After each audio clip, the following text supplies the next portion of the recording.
the Mystery Series, Ancient Writings from God's Holy Word. I am so excited because the Lord has told me to give you what He has given me since I've been in here and shut away now for over 4 years now. The mysteries of His ancient word, the Holy Bible. You're going to learn with books like Jasher that is mentioned in Joshua, the book of the seer Nathan, the book of Enoch, and the Bible mentions this. Learn about Joseph's life, imprisonment, the details of his divine romantic engagement and marriage to his wife Asenath, Enoch's actual translation and ascension to heaven, and what happened to him after he got there. Hear also the astounding account of the 200 angels that fell, known as the Watchers, who married natural women on earth and had intercourse with the daughters of men. This is what released the Nephilim, or giants, on the earth.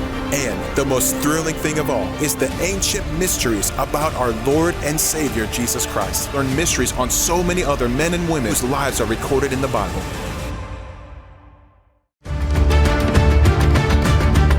Year 2. Recap of the ancient writings from God's Holy Word with David E. Taylor. We have just completed an incredible milestone, another 52 weeks dedicated to studying the ancient perspective and biblical mysteries preserved in writings by our Jewish forefathers.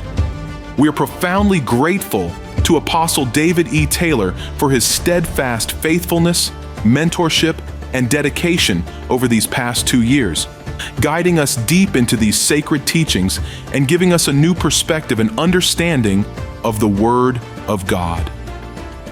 Today, Apostle Taylor wants to honor and celebrate each one of you who has completed this transformative second year. It's a day to reflect on the revelations, personal growth, and spiritual insight we've gained through this mentorship series. Throughout this year, Apostle Taylor has generously shared unique revelations and unveiled mysteries from his time in his shut-away place. Each session, with the Holy Spirit's guidance, brought fresh understanding and an unshakable foundation rooted in the Holy Scriptures, with Jesus Christ as our cornerstone of truth.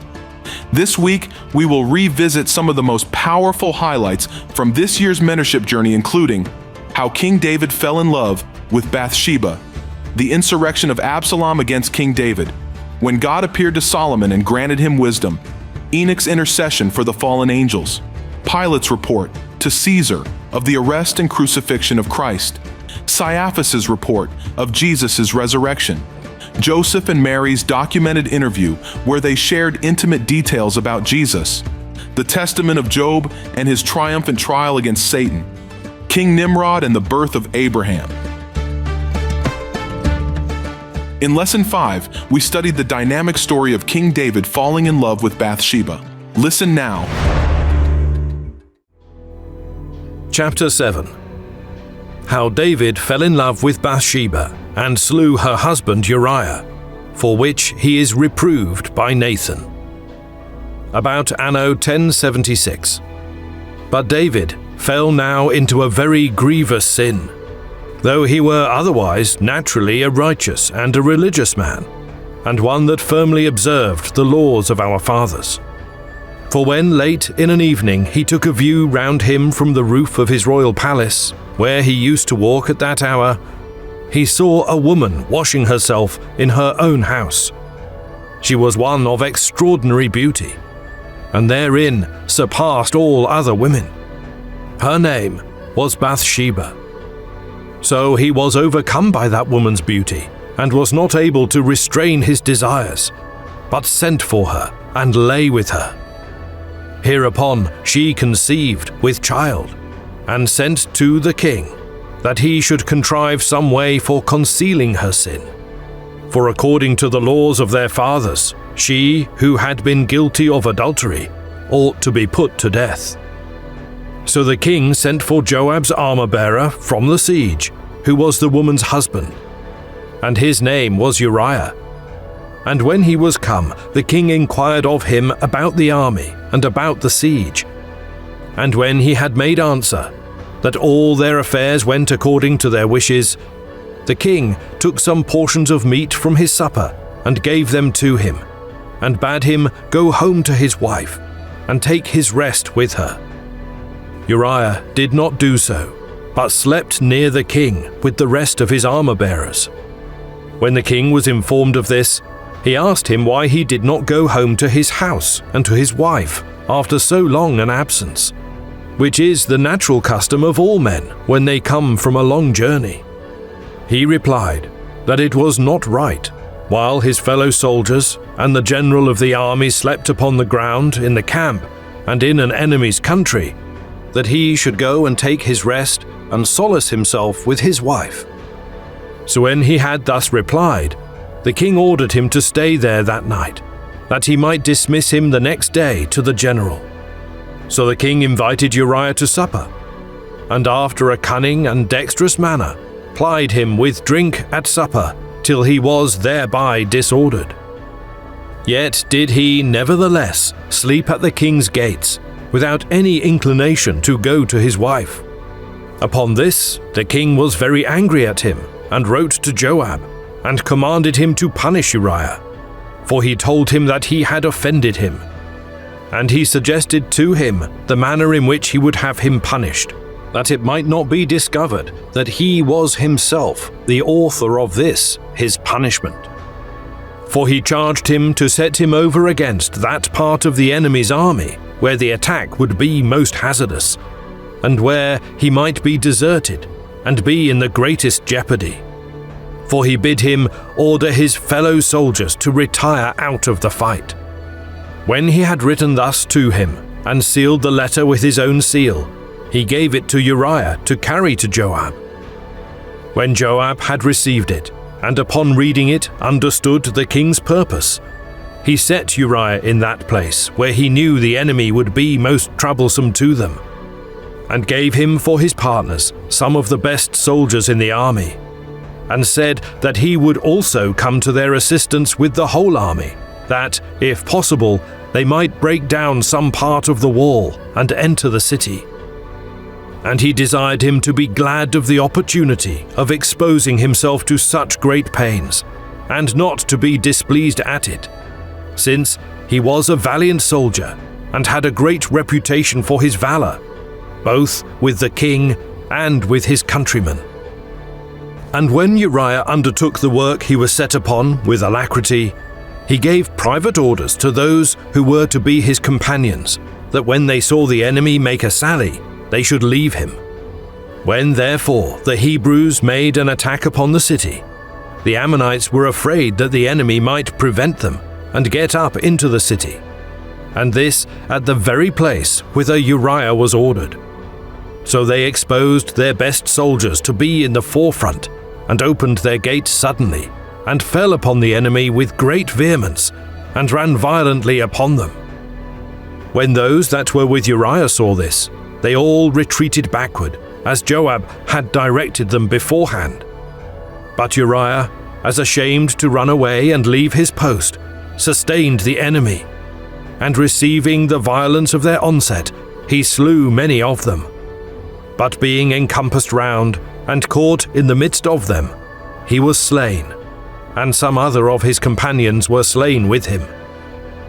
When this was done, Joab sent messengers to the king, and ordered them to tell him that he did what he could to take the city soon, but that, as they made an assault on the wall, they had been forced to retire with great loss, and bid them, if they saw the king was angry at it, to add this, that Uriah was slain also. When the king had heard this of the messengers, he took it heinously, and said that they did wrong when they assaulted the wall, whereas they ought, by undermining and other stratagems of war, to endeavor the taking of the city, especially when they had before their eyes the example of Abimelech, the son of Gideon, who would needs take the tower in Thebes by force, and was killed by a large stone thrown at him by an old woman. And although he was a man of great prowess, he died ignominiously by the dangerous manner of his assault, that they should remember this accident, and not come near the enemy's wall, for that the best method of making war with success was to call to mind the accidents of former wars, and what good or bad success had attended them in the like dangerous cases, that so they might imitate the one and avoid the other. But when the king was in this disposition, the messenger told him that Uriah was slain also, whereupon he was pacified.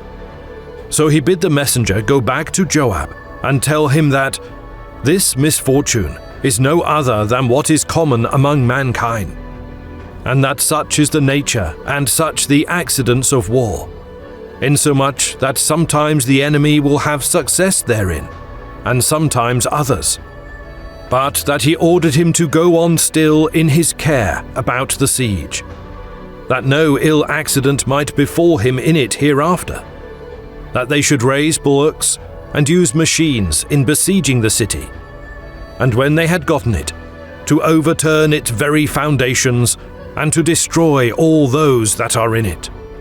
Accordingly, the messenger carried the king's message with which he was charged, and made haste to Joab. But Bathsheba, the wife of Uriah, when she was informed of the death of her husband, mourned for his death many days. And when her mourning was over, and the tears which she shed for Uriah were dried up, the king took her to wife presently, and a son was born to him by her. In Lesson 7, we learned about Absalom's betrayal and insurrection against King David. Listen now. But as he was ascending the Mount of Olives barefoot, and all his company were in tears, it was told him that Ahithophel was with Absalom, and was of his side. This hearing augmented his grief, and he besought God earnestly to alienate the mind of Absalom from Ahithophel, for he was afraid that he should persuade him to follow his pernicious counsel. For he was a prudent man, and very sharp in seeing what was advantageous. When David was gotten upon the top of the mountain, he took a view of the city, and prayed to God with abundance of tears, as having already lost his kingdom. And here it was that a faithful friend of his, whose name was Hushai, met him. When David saw him with his clothes rent, and having ashes all over his head, and in lamentation for the great change of affairs, he comforted him, and exhorted him to leave off grieving. Nay, at length he besought him to go back to Absalom, and appear as one of his party, and to fish out the secretest counsels of his mind, and to contradict the counsels of Ahithophel, for that he could not do him so much good by being with him as he might by being with Absalom. So he was prevailed on by David, and left him, and came to Jerusalem, whither Absalom himself came also a little while afterward. When David was gone a little farther, there met him Ziba, the servant of Mephibosheth, whom he had sent to take care of the possessions which had been given him as the son of Jonathan, the son of Saul, with a couple of asses loaden with provisions, and desired him to take as much of them as he and his followers stood in need of. And when the king asked him where he had left Mephibosheth, he said he had left him in Jerusalem, expecting to be chosen king in the present confusions, in remembrance of the benefit Saul had conferred upon them. At this the king had great indignation, and gave to Ziba all that he had formerly bestowed on Mephibosheth, for he determined that it was much fitter that he should have them than the other, at which Ziba greatly rejoiced. When David was at Bahurim, a place so called, there came out a kinsman of Saul's, whose name was Shimei, and threw stones at him, and gave him reproachful words. And, as his friends stood about the king and protected him, he persevered still more in his reproaches, and called him a bloody man, and the author of all sorts of mischief. He bade him also go out of the land as an impure and accursed wretch, and he thanked God for depriving him of his kingdom, and causing him to be punished for what injuries he had done to his master, Saul, and this by the means of his own son. Now, when they were all provoked against him, and angry at him, and particularly Abishai, who had a mind to kill Shimei, David restrained his anger. "Let us not," said he, "bring upon ourselves another fresh misfortune to those we have already. For truly I have not the least regard nor concern for this dog that raves at me. I submit myself to God, by whose permission this man treats me in such a wild manner. Nor is it any wonder that I am obliged to undergo these abuses from him, while I experience the like from an impious son of my own. But perhaps God will have some commiseration upon us. If it be his will, we shall overcome them. So he went on his way, without troubling himself with Shimei, who ran along the other side of the mountain, and threw out his abusive language plentifully. But when David was come to Jordan, he allowed those that were with him to refresh themselves, for they were weary. But when Absalom and Ahithophel, his counselor, were come to Jerusalem with all the people, David's friend, Hushai, came to them. And when he had worshipped Absalom, he withal wished that his kingdom might last a long time and continue for all ages. But when Absalom said to him, "How comes this, that he who was so intimate a friend of my father's, and appeared faithful to him in all things, is not with him now, but hath left him, and is come over to me?" Hushai's answer was very pertinent and prudent, for he said, "We ought to follow God and the multitude of the people. While these therefore, my lord and master, are with thee, it is fit that I should follow them. For thou hast received the kingdom from God. I will therefore, if thou believest me to be thy friend, show the same fidelity and kindness to thee, which thou knewest I have showed to thy father. Nor is there any reason to be in the least dissatisfied with the present state of affairs. For the kingdom is not transferred into another, but remains still in the same family, by the son's receiving it after his father." This speech persuaded Absalom, who before suspected Hushai. And now he called Ahithophel and consulted with him what he ought to do.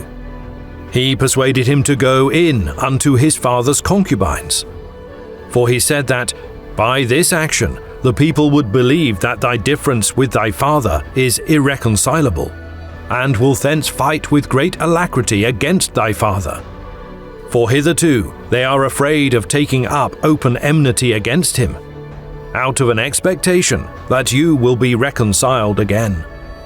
Accordingly, Absalom was prevailed on by this advice, and commanded his servants to pitch him a tent upon the top of the royal palace, in the sight of the multitude. And he went in and lay with his father's concubines. Now, this came to pass according to the prediction of Nathan, when he prophesied and signified to him that his son would rise up in rebellion against him. And when Absalom had done what he was advised to by Ahithophel, he desired his advice in the second place about the war against his father. Now Ahithophel only asked him to let him have 10,000 chosen men, and he promised he would slay his father and bring the soldiers back again in safety. And he said that then the kingdom would be firm to him when David was dead, but not otherwise. Absalom was pleased with this advice, and called for Hushai, David's friend, for so did he style him.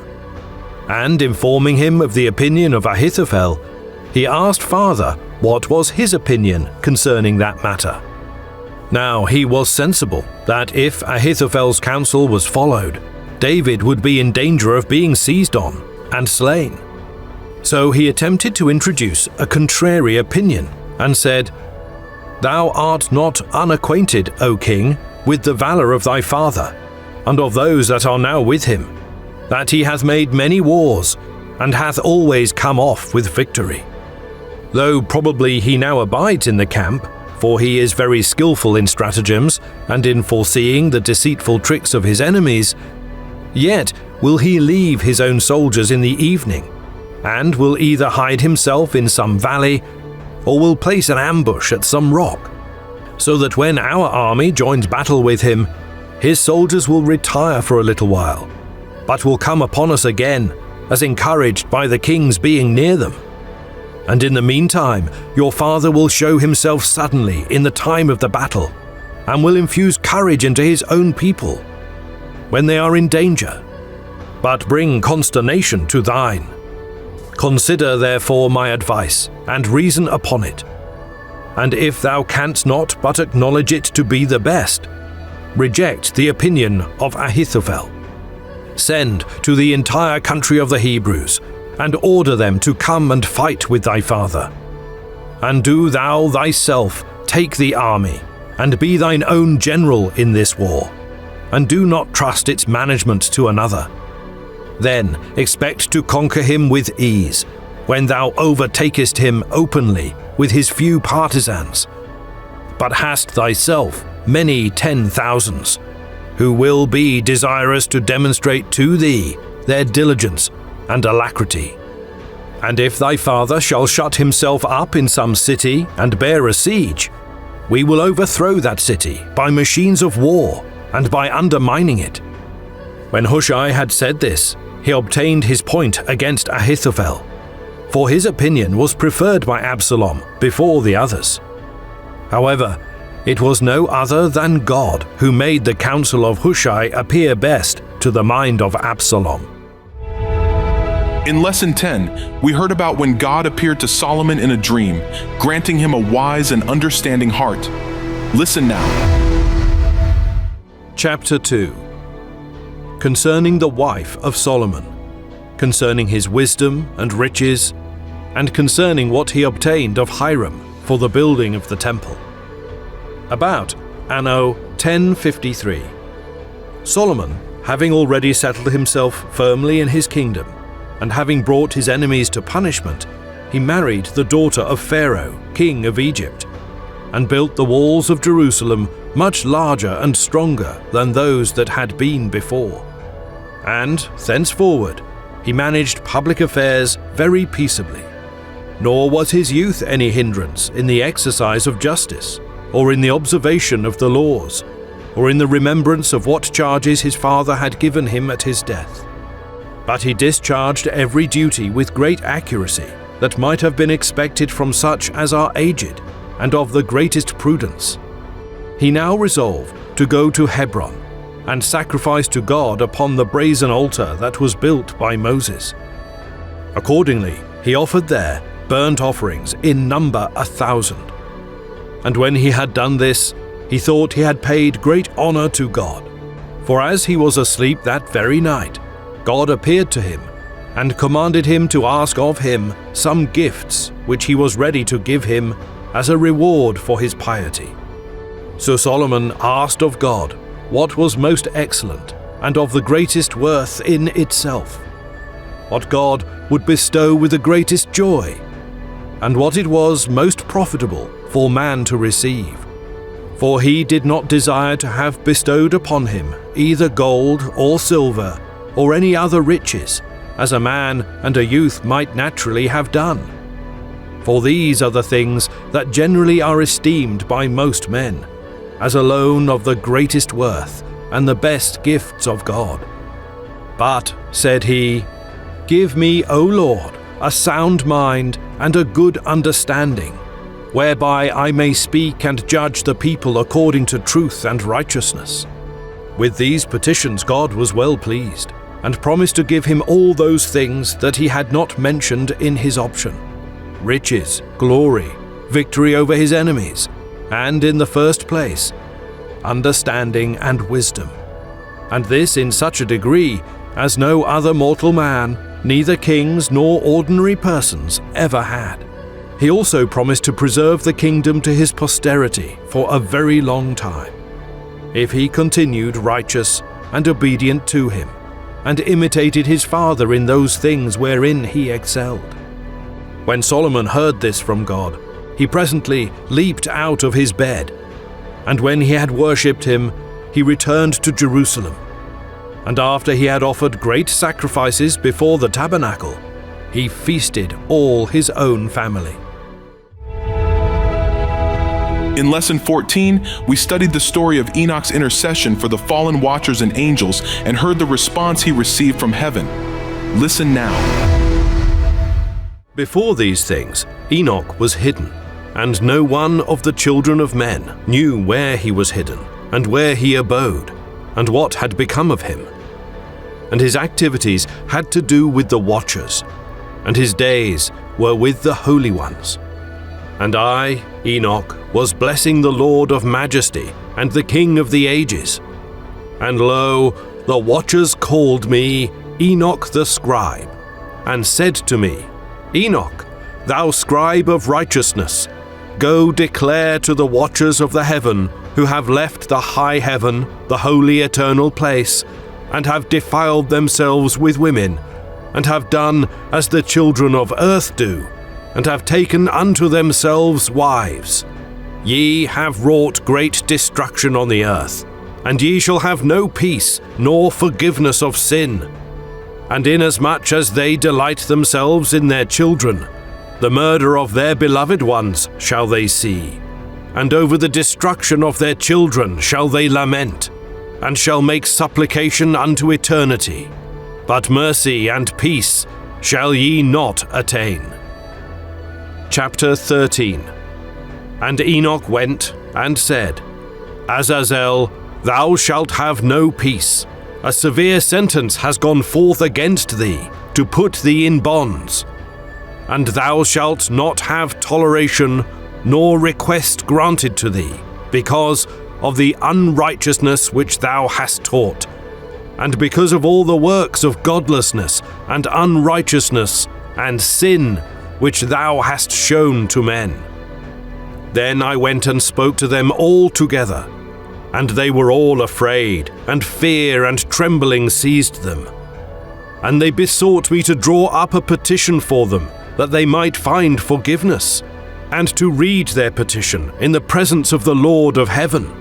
For from thenceforward they could not speak with him, nor lift up their eyes to heaven for shame of their sins, for which they had been condemned.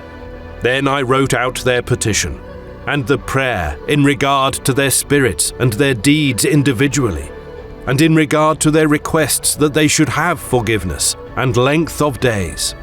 And I went off and sat down at the waters of Dan, in the land of Dan, to the south of the west of Hermon. I read their petition till I fell asleep. And behold, a dream came to me, and visions fell down upon me. And I saw visions of chastisement, and a voice came bidding me, to tell it to the sons of heaven, and reprimand them. And when I awaked, I came unto them, and they were all sitting gathered together, weeping in Abelsjael, which is between Lebanon and Sennazer, with their faces covered. And I recounted before them all the visions which I had seen in sleep. And I began to speak the words of righteousness, and to reprimand the heavenly watchers. In Lesson 27, we heard Pilate's official governmental report to Caesar during the time of Jesus. Listen now. To Tiberius Caesar, Emperor of Rome. Noble Sovereign, greeting. The events of the last few days in my province have been of such a character that I will give the details in full as they occurred, as I should not be surprised if, in the course of time, they may change the destiny of our nation. For it seems of late that all the gods have ceased to be propitious. I am almost ready to say, cursed be the day that I succeeded Valerius Flacius in the government of Judea. For since then, my life has been one of continual uneasiness and distress. On my arrival at Jerusalem, I took possession of the praetorium and ordered a splendid feast to be prepared, to which I invited the Tetrarch of Galilee, with the high priest and his officers. At the appointed hour, no guests appeared. This I considered an insult offered to my dignity and to the whole government which I represent. A few days after, the high priest deigned to pay me a visit. His deportment was grave and deceitful. He pretended that his religion forbade him and his attendants to sit at the table of the Romans and eat and offer libations with them. But this was only a sanctimonious seeming, for his very countenance betrayed his hypocrisy. Although I thought it expedient to accept his excuse, from that moment I was convinced that the conquered had declared themselves the enemy of the conquerors, and I would warn the Romans to beware of the high priests of this country. They would betray their own mother to gain office and a luxurious living.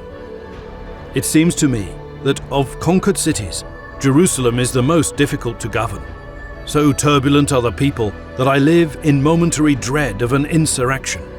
I have not soldiers sufficient to suppress it. I had only 1 centurion and 100 men at my command. I requested a reinforcement from the prefect of Syria, who informed me that he had scarcely troops sufficient to defend his own province. An insatiate thirst for conquest, to extend our empire beyond the means of defending it, I fear will be the cause of the final overthrow of our whole government. I lived secluded from the masses, for I did not know what those priests might influence the rabble to do. Yet I endeavored to ascertain, as far as I could, the mind and standing of the people. Among the various rumors that came to my ears, there was one in particular that attracted my attention. A young man, it was said, had appeared in Galilee, preaching with a noble unction a new law in the name of the God that had sent him. At first, I was apprehensive that his design was to stir up the people against the Romans, but my fears were soon dispelled. Jesus of Nazareth spoke rather as friend of the Romans than of the Jews. One day, in passing by the place of Silo, where there was a great concourse of people, I observed in the midst of the group a young man who was leaning against a tree, calmly addressing the multitude. I was told it was Jesus. This I could easily have suspected, so great was the difference between him and those listening to him. His golden-coloured hair and beard gave to his appearance a celestial aspect. He appeared to be about 30 years of age. Never have I seen a sweeter or more serene countenance. What a contrast between him and his hearers, with their black beards and tawny complexions. Unwilling to interrupt him by my presence, I continued my walk, but signified to my secretary to join the group and listen. My secretary's name is Manlius. He is the grandson of the chief of the conspirators who encamped in Etruria, waiting for Catiline. Manlius had been for a long time an inhabitant of Judea, and is well acquainted with the Hebrew language. He was devoted to me and worthy of my confidence. On entering the praetorium, I found Manlius, who related to me the words Jesus had pronounced at Silo. Never have I read in the works of the philosophers anything that can compare to the maxims of Jesus. One of the rebellious Jews, so numerous in Jerusalem, having asked Jesus if it was lawful to give tribute to Caesar, he replied, "Render unto Caesar the things that belong to Caesar, and unto God the things that are God's." It was on account of the wisdom of his sayings that I granted so much liberty to the Nazarene, for it was in my power to have had him arrested and exiled to Pontus.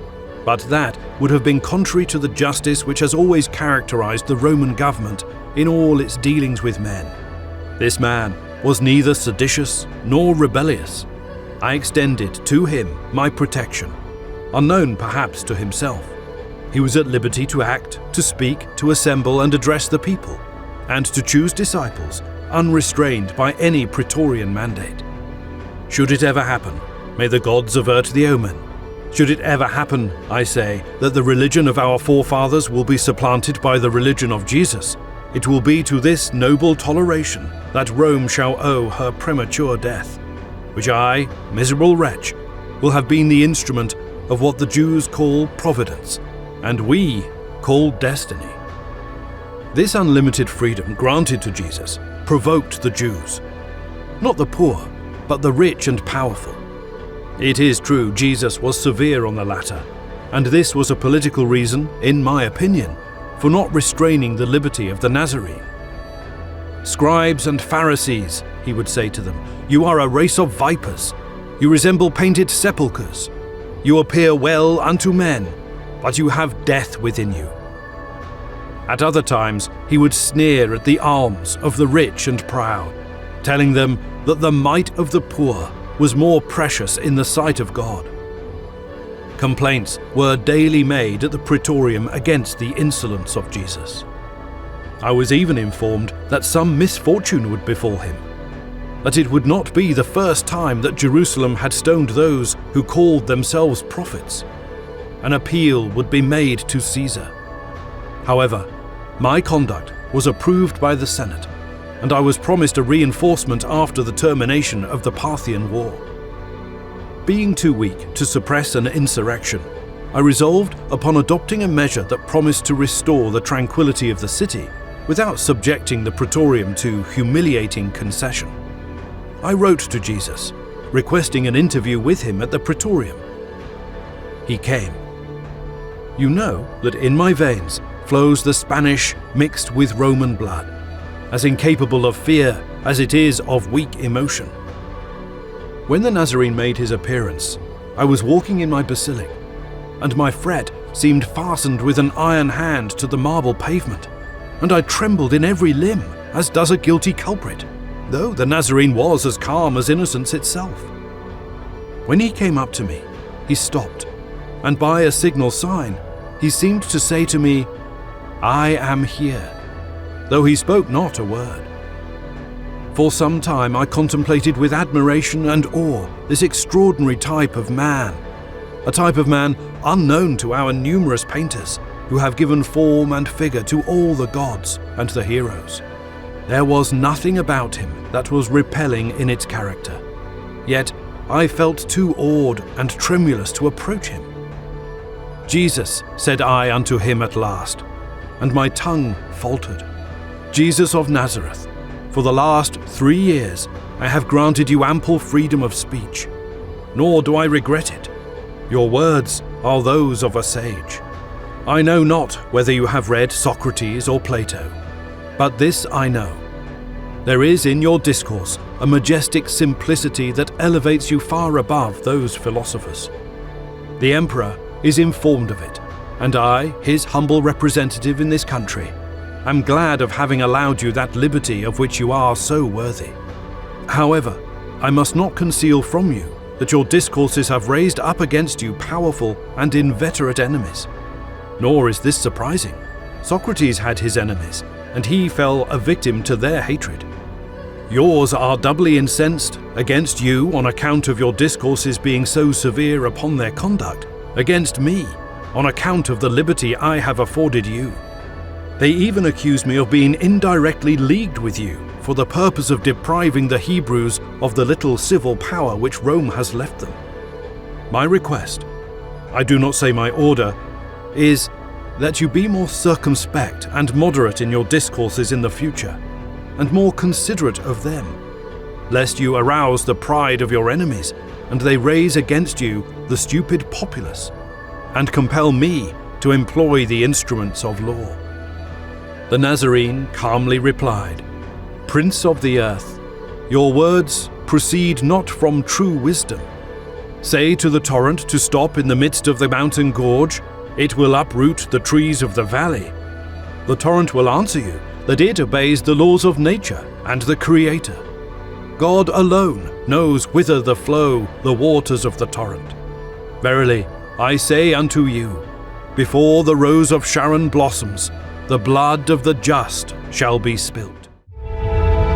In Lesson 30, we heard Caiaphas' official governmental report of Jesus' resurrection and learned about his divine face-to-face visitation. Listen now. It is as follows. The governmental report written by Caiaphas to the Sanhedrin concerning the resurrection of Jesus, from the courts in Jesus' day. Sanhedrin 89 by Sifri II. To you, masters of Israel, I have made a former defense to you, and you have approved the same. I feel in duty bound to communicate to you some facts that have come to my knowledge since the former communication. A few days after the execution of Jesus of Nazareth, the report of his resurrection from the dead became so prominent, I found it was necessary to investigate it, because the excitement was raging more heavy than before, and my own life, as well as that of Pilate, was in danger, and it seemed worse than if he had not been apprehended at all. I sent for Malchus, captain of the royal city guard, who informed me he knew nothing personally, as he had placed Isham in command of the guard. But from what he could learn of the soldiers, the scene was perfectly overwhelming, and it was so generally believed that it was no use to deny it. He thought my only chance was to suppress it among the soldiers and have John and Peter banished to Crete, or have them arrested and locked up in prison, and if they would not be quiet, to treat them as I had treated Jesus. He said all the soldiers he had conversed with were convinced that he was either resurrected by supernatural power, or he was not dead, or that he was no human being. For the light and the angels and the dead that came out of their graves all went to prove that it was something that had never occurred on earth before. He said that John and Peter were spreading it all over the country. And if it should be so that Jesus should appear at the head of a host and declare for the King of the Jews, he believed all the Jewish soldiers would fight for him. I sent for the lieutenant, who gave a lengthy detail of the occurrences there that morning, all of which I suppose you have heard, and will investigate the subject by a committee. From this, I am convinced that there was something above the laws of nature transacted there that morning that can't be accounted for upon natural principles, and I find it is of no use to try to get any of the soldiers to deny it, for they are so excited over it that there is no doing anything with them. I am now sorry that I had the soldiers placed at the tomb, for the very things that they were to prevent, they have established. After investigating the soldiers and officers to my satisfaction, my mind being so disturbed that I could neither eat nor sleep, I sent for John and Peter. They came and brought Mary and Joanna. These are the women that went to embalm his body the morning of the resurrection, as it is called. They are very interesting, as they relate the circumstances. Mary says, when they went, it was just getting light. They met the soldiers returning from the sepulchre, and they thought nothing strange until they came to the tomb and found that Jesus was gone. The stone that covered the sepulchre was rolled to one side, and there were two men dressed in flowing white, sitting, one at each end of the sepulchre. She asked them where was her Lord. They said, "He is risen from the dead. Did he not tell you he would rise the third day and show himself to the people to prove that he was the Lord of life? Go tell his disciples," said they. Joanna said she saw but one man, but this discrepancy may have been on account of their excitement, because they both say they were much alarmed. They both say, as they returned, they met the Master, who told them that he was the resurrection and the life. All that will accept shall be resurrected from the second death. Well, we fell at his feet, all bathed in tears, and when we rose up, he was gone. Both the women wept for joy while relating these circumstances, and John shouted aloud, which made me tremble in every limb, for I could not help thinking that something that belonged to the exclusive work of God had occurred. But what it could all mean was a great mystery to me. It might be, I said, that God had sent this message by the mouth of this stranger. It might be that he was the seed of the woman, and we, his people, had executed him.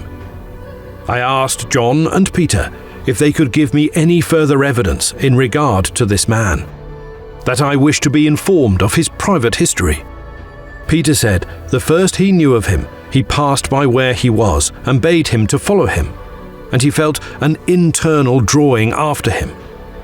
But at first it was more through curiosity than anything in the man. That he soon became acquainted with Mary, who told him that this was her son, and told him the strange circumstance respecting his birth. And she was convinced that he was to be king of the Jews, and related to him many strange things concerning his life, which made him feel more interested in him than he should have been otherwise. He said that Jesus was a man so pleasant in his character, and so like a little child in innocency, that no one could help liking him after they got acquainted with him. That though he seemed to be stern and cold, he was not so in reality. That he was exceedingly kind, especially to the poor. That he would make any sacrifice for the sick and the needy, and would spare no pains to impart knowledge to anyone that would call on him. And that his knowledge was so profound and deep that he had seen him interrogated by the most profound doctors of the law, and he always gave the most perfect satisfaction, and that the Sefer or scribes and the Hillelites and the Shammaites were afraid to open their mouths in his presence. They had attacked him so often and had been repelled as often that they would shun him as they would a wolf. But when he had repelled them, he did not enjoy the triumph as they did over others, over whom they had got the ascendancy. As to his life, he seemed to be not a man of pleasure nor of sorrow. He mingled with society to benefit them, and yet took no part at all in what was going on. I had heard many tell of what occurred when he was baptized, and from what his mother told me, I was watching for a display of his divine power, if he had any. For I knew he never could be King of the Jews unless he did have help from on high. And when we were attending a marriage feast, the wine had given out, and his mother told him of it. And he said to some men to fill up some water pots that were sitting near, and they put in nothing but water, for I watched them. But when they drew it out, it was wine, for it was tested by all at the feast. And when the master found it out, he called for Jesus to honor him. But he was gone. It seemed that he did not want to be popular, and this spirit displeased us, for we knew if he was to be King of the Jews, he must become popular with the Jews.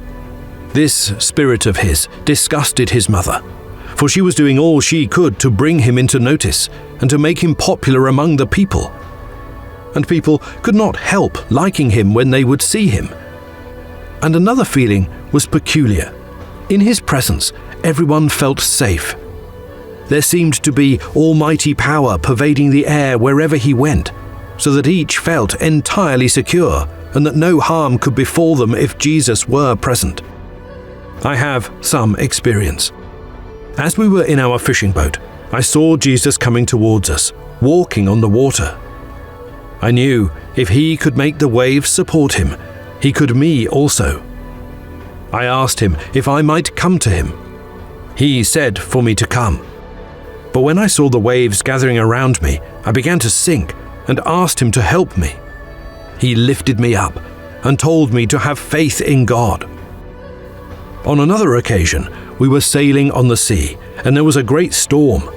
It blew at a fearful rate, and all on board thought they would be lost. And we went and awakened the master.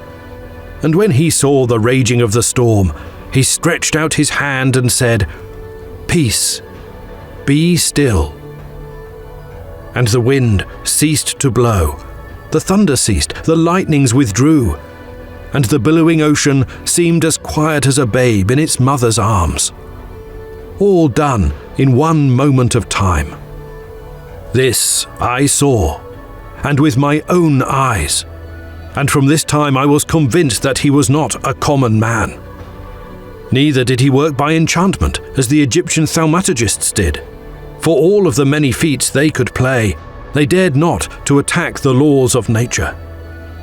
In vain might they order the thunder to hush, or the winds to cease, or the lightnings to cease their flashing. Again, I saw this man while we were passing from Jericho. There was a blind man who cried out to him for mercy.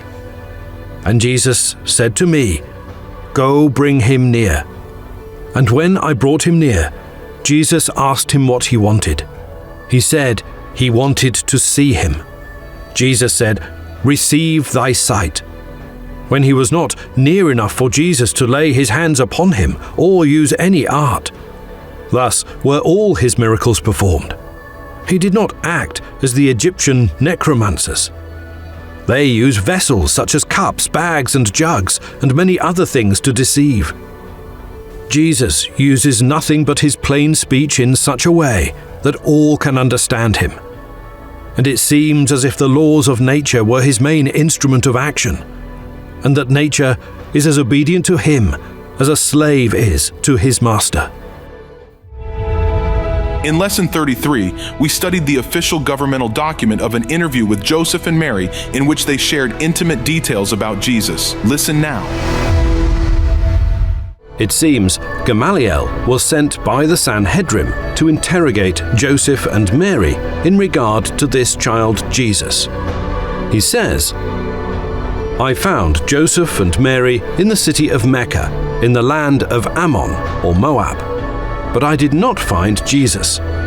When I went to the place where I was told he was somewhere else. And thus I followed him from place to place until I despaired of finding him at all. Whether he knew that I was in search of him and did it to elude me, I cannot tell, though I think it most likely the former was the reason. For his mother says he is bashful and shuns company." Joseph is a woodworkman. He is very tall and ugly. His hair looks as though it might have been dark auburn when young. His eyes are grey and vicious. He is anything but prepossessing in his appearance, and he is as gross and glum as he looks. He is but a poor talker, and it seems that yes and no are the depth of his mind. I am satisfied he is very disagreeable to his family. His children look very much like him, and upon the whole I should call them a third-rate family. I asked him who were his parents. He said his father's name was Jacob, and his grandfather was Matthew. He did not like to talk on the subject. He is very jealous. I told him that we had heard that he had had a vision, and I was sent to ascertain the facts in the case. He said he did not call it a vision, he called it a dream. He said after he and Mary had agreed to marry, it seemed that something told him that Mary was with child, that he did not know whether he was asleep or awake, but it made such an impression on his mind that he concluded to have nothing more to do with her. And while he was working one day under a shed, all at once a man in snowy white stood by his side and told him not to doubt the virtue of Mary, for she was holy before the Lord, that the child conceived in her was not by man, but by the Holy Ghost, and that the child would be free from human passions. In order to do this, he must, that is, his humanity must be of the extract of Alma.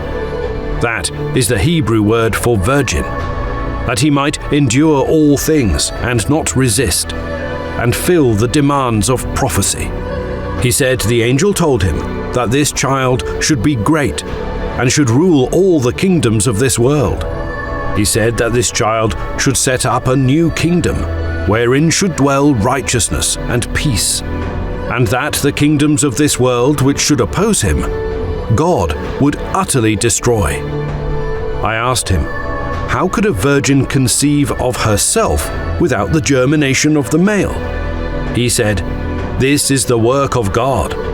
He has brought to life the womb of Elizabeth, so she had conceived, and will bear a son in her old age, who will go before and tell the people of the coming of this king.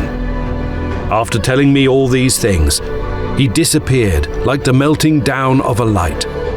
I then went and told Mary what had occurred, and she told me that the same angel, or one like him, had appeared to her and told the same things. So I married Mary, thinking that if what the angel had told us was true, it would be greatly to our advantage. But I am fearful we are mistaken. Jesus seems to take no interest in us, nor anything else much. I call him lazy and careless. I do not think he will ever amount to much less be a king. If he does, he must do a great deal better than he has been doing. I asked him how long after that interview with the angel before the child was born. He said he did not know, but he thought it was 7 or 8 months. I asked him where they were at the time. He said in Bethlehem. The Roman commander had given orders for all the Jews to go on a certain day to be enrolled as taxpayers, and he and Mary went to Bethlehem as the nearest place of enrollment. And while there, this babe was born. I asked if anything strange occurred there that night. He said that the people were much excited, but he was so tired that he had gone to sleep and saw nothing. He said toward day there were several priests came in to see them and the babe, and gave them many presents. And the news got circulated that this child was to be king of the Jews. And it created such an excitement that he took the child and his mother and came to Moab for protection, for fear the Romans would kill the child to keep it from being a rival to the Romans. I discovered that all Joseph's ideas were of a selfish kind. All he thought of was himself.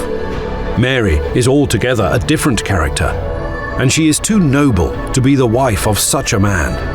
She seems to be about 40 or 45 years of age, abounds with a cheerful and happy spirit, and is full of happy fancies. She is fair to see, rather fleshy, has soft and innocent-looking eyes, and seems to be naturally a good woman. I asked her who her parents were, and she said her father's name was Eli, and her mother's name was Anna. Her grandmother's name was Phanuel, a widow of the tribe of Asher of great renown. I asked her if Jesus was the son of Joseph. She said he was not. I asked her to relate the circumstances of the child's history. She said that one day, while she was grinding some meal, there appeared at the door a stranger in shining raiment, which showed as bright as the light. She was very much alarmed at his presence and trembled like a leaf. But all her fears were calmed when he spoke to her. For he said, "Mary, thou art loved by the Lord, and he has sent me to tell thee that thou shalt have a child, that this child shall be great and rule all nations of the earth." She continued, "I immediately thought of my engagement to Joseph, and supposed that was the way the child was to come. But he astonished me the more when he told me that cousin Elizabeth had conceived and would bear a son, whose name was to be John, and my son should be called Jesus. This caused me to remember that Zacharias had seen a vision and disputed with the angel, and law that he was struck with dumbness, so that he could no longer hold the priest's office. I asked the messenger if Joseph knew anything of the matter. He said that he told Joseph that I was to have a child by command of the Holy Ghost, and that he was to redeem his people from their sins, and was to reign over the whole world, that every man should confess to him, and he should rule over all the kings of the earth. In Lesson 36, we learned about the testament of Job and his triumphant trial against Satan. Listen now. Testament of Job, the blameless, the sacrifice, the conqueror in many contests. Book of Job, his life and the transcript of his testament, translated by M.R. James. Chapter 1.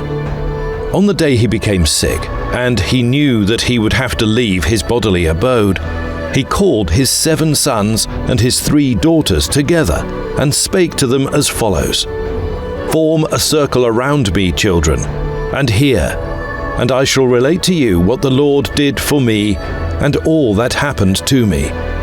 For I am Job, your father. Know ye then, my children, that you are the generation of a chosen one, and take heed of your noble birth. For I am of the sons of Esau. My brother is Nahor, and your mother is Dinah. By her I have become your father. For my first wife died with my other 10 children in bitter death. Hear now, children, and I will reveal unto you what happened to me. I was a very rich man, living in the east, in the land of Ausitis, Uz. And before the Lord had named me Job, I was called Jobab. The beginning of my trial was thus. Near my house there was the idol of one worshipped by the people, and I saw constantly burnt offerings brought to him as a god. Then I pondered and said to myself, Is this he who made heaven and earth, the sea, and us all? How will I know the truth? And in that night as I lay asleep, a voice came and called, Jobab, Jobab, rise up, and I will tell thee who is the one whom thou wishest to know. This, however, to whom the people bring burnt offerings and libations, is not God. But this is the power and work of the seducer, Satan, by which he beguiles the people. And when I heard this, I fell upon the earth, and I prostrated myself, saying, O my Lord, who speakest for the salvation of my soul, I pray thee, if this is the idol of Satan, I pray thee, let me go hence and destroy it, and purify this spot. For there is none that can forbid me doing this, as I am the king of this land, so that those that live in it will no longer be led astray. And the voice that spoke out of the flame answered to me, Thou canst purify this spot. But behold, I announce to thee what the Lord ordered me to tell thee. For I am the archangel of the God. And I said, Whatever shall be told to his servant, I shall hear. And the archangel said to me, Thus speaketh the Lord. If thou undertakest to destroy and takest away the image of Satan, he will set himself with wrath to wage war against thee, and he will display against thee all his malice. He will bring upon thee many severe plagues, and take from thee all that thou hast. He will take away thine children, and will inflict many evils upon thee.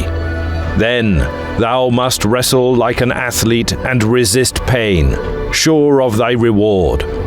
Overcome trials and afflictions.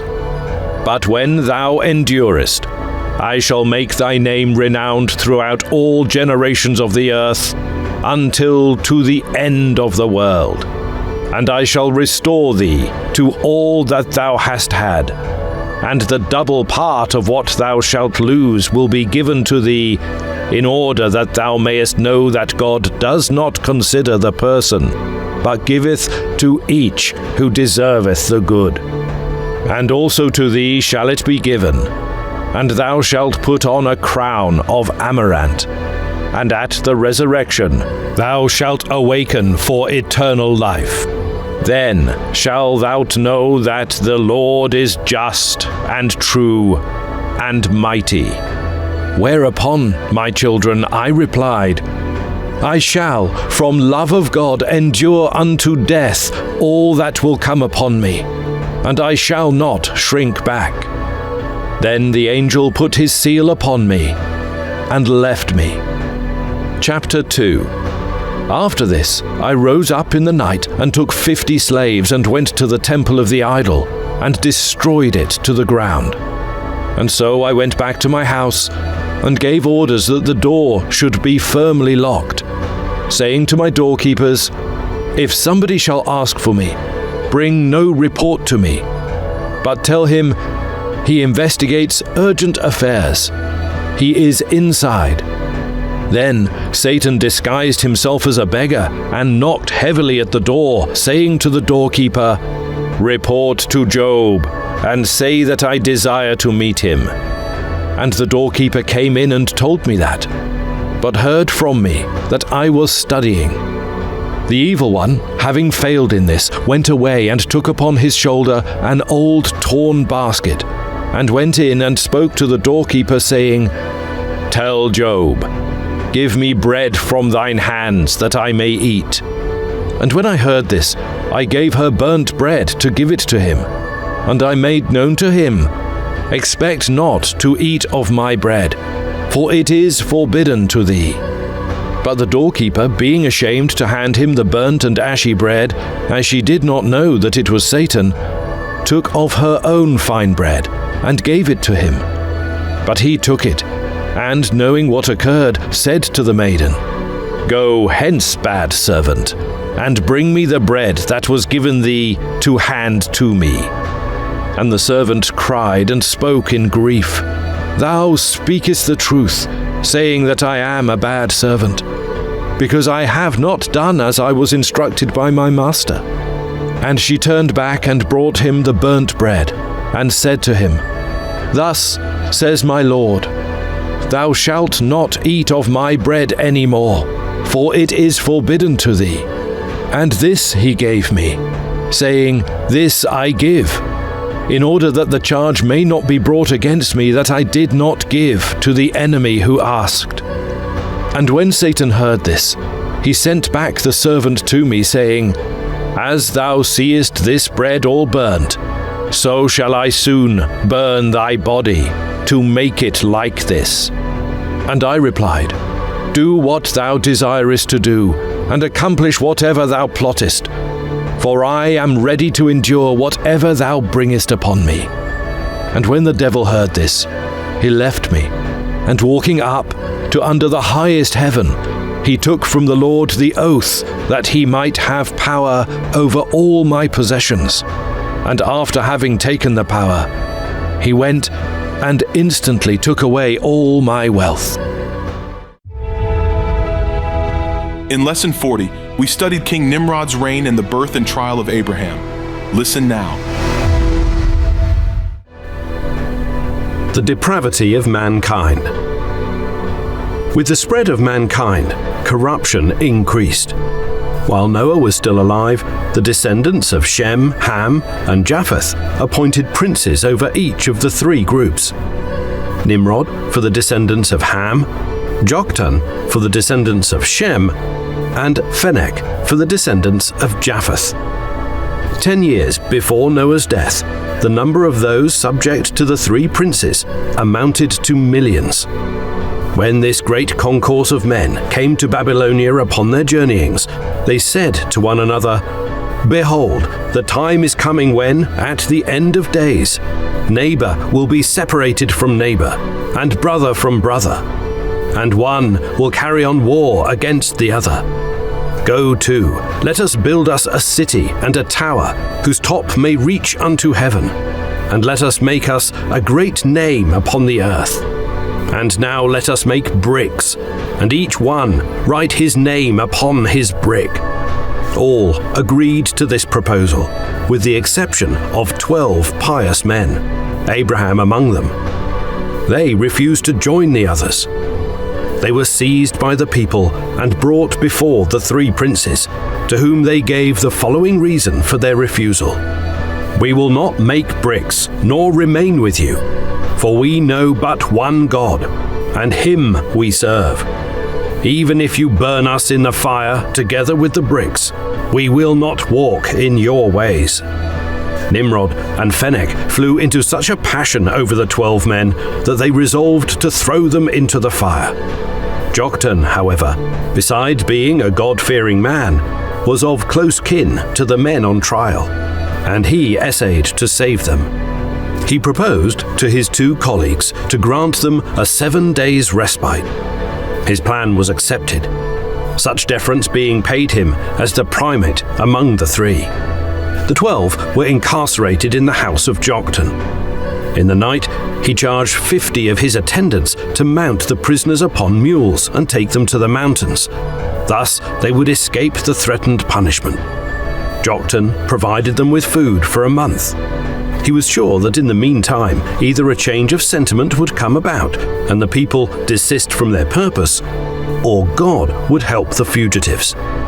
11 of the prisoners assented to the plan with gratitude. Abraham alone rejected it, saying, Behold, today we flee to the mountains to escape from the fire. But if wild beasts rush out from the mountains and devour us, or if food is lacking so that we die by famine, we shall be found fleeing before the people of the land and dying in our sins. Now as the Lord liveth, in whom I trust, I will not depart from this place wherein they have imprisoned me. And if I am to die through my sins, then will I die by the will of God, according to his desire. In vain, Joktan endeavored to persuade Abraham to flee. He persisted in his refusal. He remained behind, alone, in the prison house, while the other 11 made their escape.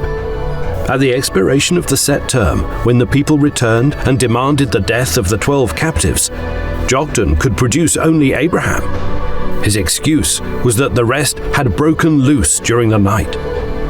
The people were about to throw themselves upon Abraham and cast him into the lime kiln. Suddenly an earthquake was felt. The fire darted from the furnace, and all who were standing round about, 84,000 of the people, were consumed, while Abraham remained untouched. Thereupon he repaired to his 11 friends in the mountains, and told them of the miracle that had befallen for his sake. They all returned with him, and, unmolested by the people, they gave praise and thanks to God. Nimrod. The first among the leaders of the corrupt men was Nimrod. His father, Cush, had married his mother at an advanced age, and Nimrod, the offspring of this belated union, was particularly dear to him as the son of his old age. He gave him the clothes made of skins with which God had furnished Adam and Eve at the time of their leaving paradise. Cush himself had gained possession of them through Ham. From Adam and Eve they had descended to Enoch, and from him to Methuselah and to Noah, and the last had taken them with him into the ark. When the inmates of the ark were about to leave their refuge, Ham stole the garments and kept them concealed, finally passing them on to his firstborn son, Cush. Cush in turn hid them for many years. When his son, Nimrod, reached his 20th year, he gave them to him. These garments had a wonderful property. He who wore them was both invincible and irresistible. The beasts and birds of the woods fell down before Nimrod as soon as they caught sight of him arrayed in them, and he was equally victorious in his combats with men. The source of his unconquerable strength was not known to them. They attributed it to his personal prowess, and therefore they appointed him king over themselves. This was done after a conflict between the descendants of Cush and the descendants of Japheth, from which Nimrod emerged triumphant, having routed the enemy utterly with the assistance of a handful of warriors. He chose Shinar as his capital. Thence he extended his dominion farther and farther, until he rose by cunning and force to be the sole ruler of the whole world, the first mortal to hold universal sway. As the 9th ruler to possess the same power will be the Messiah. His impiousness kept pace with his growing power. Since the flood, there had been no such sinner as Nimrod. He fashioned idols of wood and stone and paid worship to them.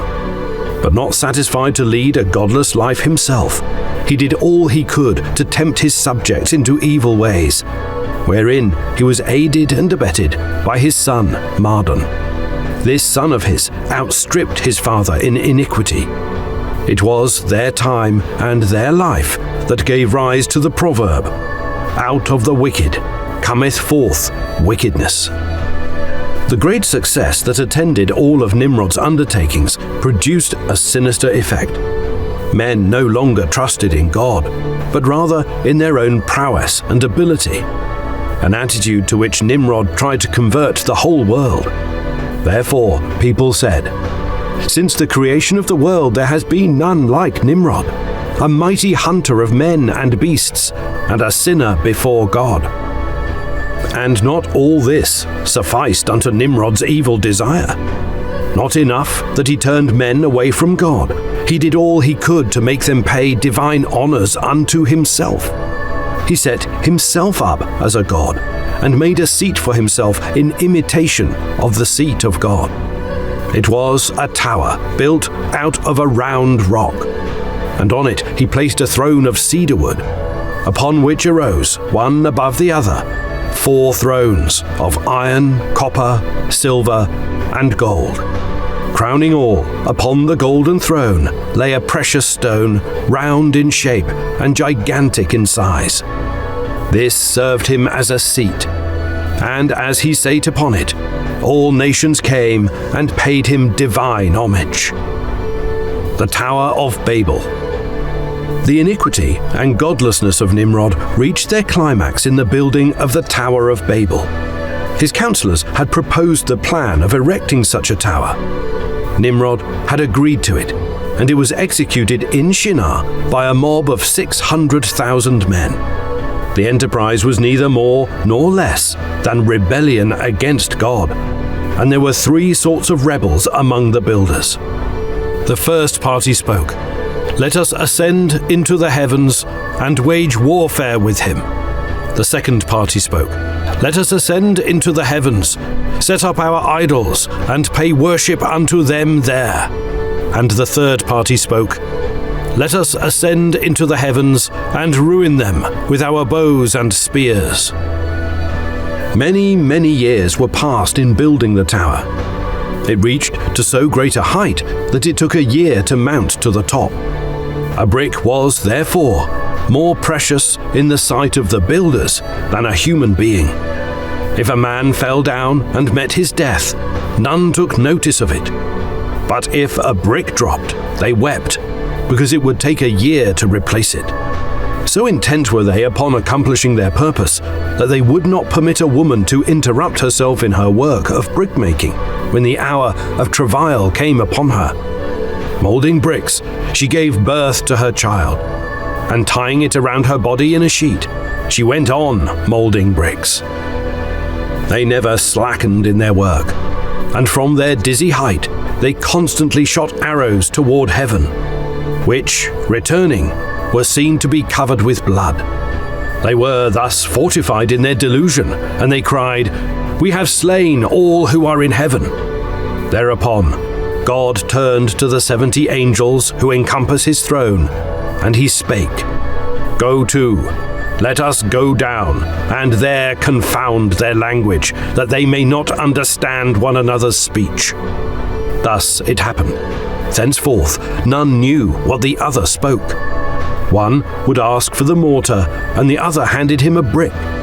In a rage he would throw the brick at his partner and kill him. Many perished in this manner, and the rest were punished according to the nature of their rebellious conduct. Those who had spoken, "Let us ascend into the heavens, set up our idols, and pay worship unto them there," God transformed into apes and phantoms. Those who had proposed to assault the heavens with their arms, God set against each other, so that they fell in the combat.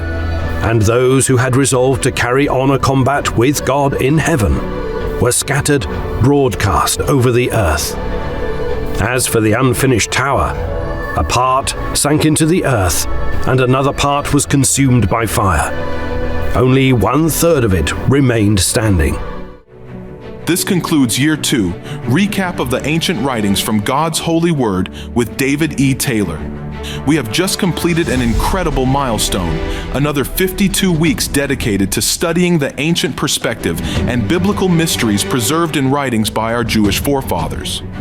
We are profoundly grateful to Apostle David E. Taylor for his steadfast faithfulness, mentorship, and dedication over these past 2 years, guiding us deep into these sacred teachings and giving us a new perspective and understanding of the Word of God. Apostle Taylor wants to honor and celebrate each one of you who has completed this transformative second year. It's a day to reflect on the revelations, personal growth, and spiritual insight we've gained through this mentorship series. Throughout this year, Apostle Taylor has generously shared unique revelations and unveiled mysteries from his time in his shut-away place. Each session, with the Holy Spirit's guidance, brought fresh understanding and an unshakable foundation rooted in the Holy Scriptures, with Jesus Christ as our cornerstone of truth. As we conclude this remarkable journey, we invite you to join us for Phase 3 of the Ancient Writing series. Apostle David E. Taylor will continue to unveil even deeper mysteries and revelations in the coming year. Don't miss out on this opportunity to grow in your understanding of God's Word and experience transformative spiritual insights. Stay tuned for more information on how to participate in the next phase of this extraordinary mentorship program.